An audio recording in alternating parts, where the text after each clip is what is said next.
What's cooking, folks? Vermillion Phoenix here, and today I'm here to talk about Toodee and Topdee. This was a game that I was lucky enough to receive a copy of as part of the developers looking to just get some extra press on it, and man, I definitely have to count myself lucky for this one. This was an experience, to say the least, and I enjoyed pretty much every bit of it. There was only a couple of moments where the puzzles really started to frustrate me.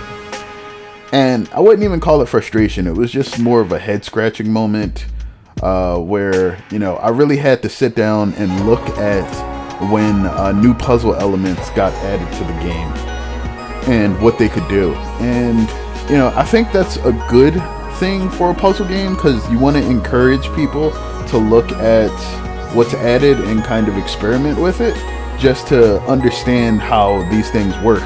Because, puzzle games are largely about exploring the mechanics, and ultimately that's what you have to do to understand them. So it was a really good playing experience. I streamed this over on the Twitch channel, so we had a few people joining along and watching with us, and trying to figure out exactly how the different mechanics worked. And it was great because a lot of us sort of figured out the conclusions to what we were trying to do at about the same time. So it was a kind of joint elation going on there.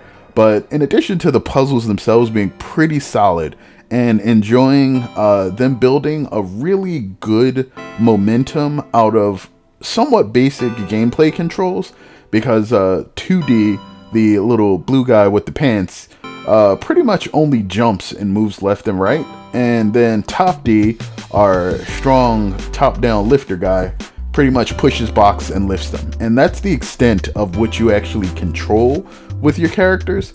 Everything else is basically clever level design.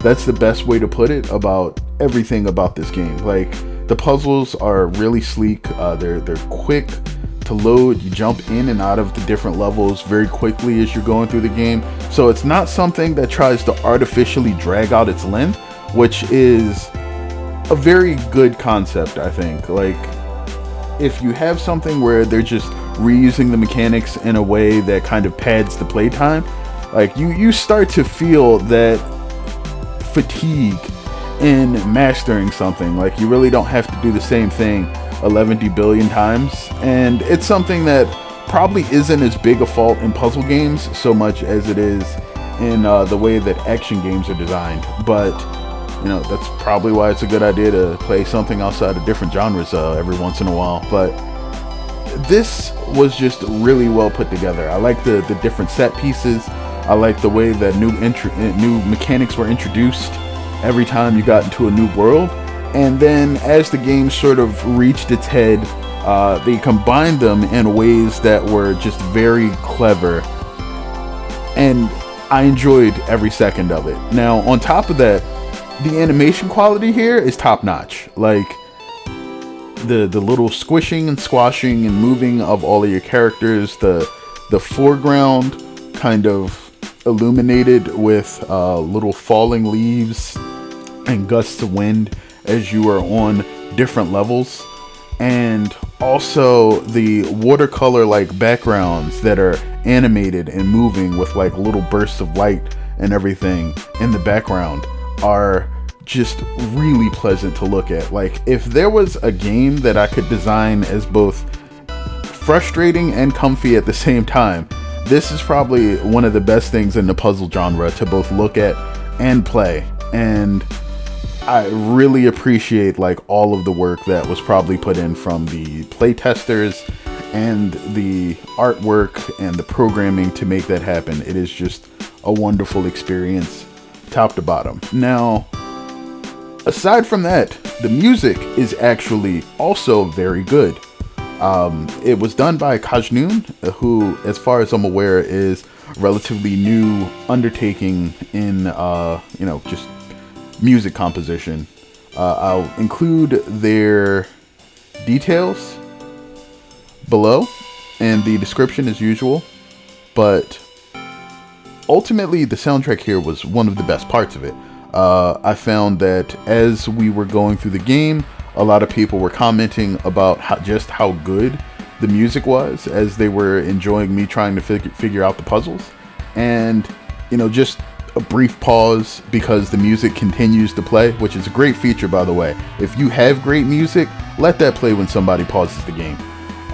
It was just really, really, really nice to listen to. Like, a lot of the music was relatively relaxing, and it's really hard to get frustrated when you're trying to figure out how to do something, and the music happens to be really calming and comfortable to listen to at the same time. So that's a really good combination. But then when you get to some of the later parts where everything's a little bit more timing based, you know, the tempo of what you have to actually perform is a bit increased. The music changes to accommodate that, which is a very adept thing to do. It means that the music was developed in a way that actually complemented what was going on in the game. And that's a very good thing. Like, it's one thing to just have good music, but it's another to have music that really fits the mood of what you're trying to do at every point in a video game. And Kajanoon did a bang up job. Again, well, actually, I don't think I mentioned this yet, but the music is available both on YouTube, on Steam. You can purchase it in a bundle with the game. I believe they give you a discount if you bundle both items, the game and the soundtrack itself. And then Bandcamp, which I believe it's $5 or name your own price. So if you enjoy video game music in any way, feel free to have a listen, at the very least on the YouTube channel for the composer. And if you like what you hear, feel free to drop a $5 over on Steam or Bandcamp to further support their musical endeavors. And, you know, I hope that both the developers here and the composer of the music both see significant work in the future, because I really enjoyed every aspect of this game that I came into contact with. I haven't gone back and 100%ed everything so that we can get the final world, which I may wind up going back and doing when, you know, I have a fewer things to work on.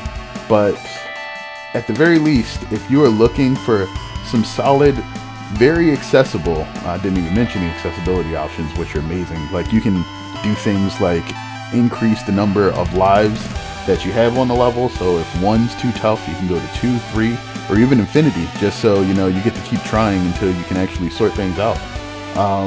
It's a very well-rounded, well-developed, like, player in mind game experience. And that's something that ultimately I feel like we really need more of. Like, games being difficult just for the sake of being video games is one thing, but, you know, giving options never really hurt the player. But that's another debate for another day, one that I don't feel like having at the moment. But if you guys feel like having it in the comments, go ham. Otherwise, this is Toodee and Topdee, and if you guys have any questions or anything you want to say about the game, feel free to drop those in the comments. If there's a game that you would personally like me to play or review, feel free to drop those as well. As always, I do take those suggestions. We have an entire suggestion page in the Discord if anybody is a part of that or would like to be. And yeah, I will see you guys in the next video. As always, until next time, take care of yourselves and have a good one, folks. Peace.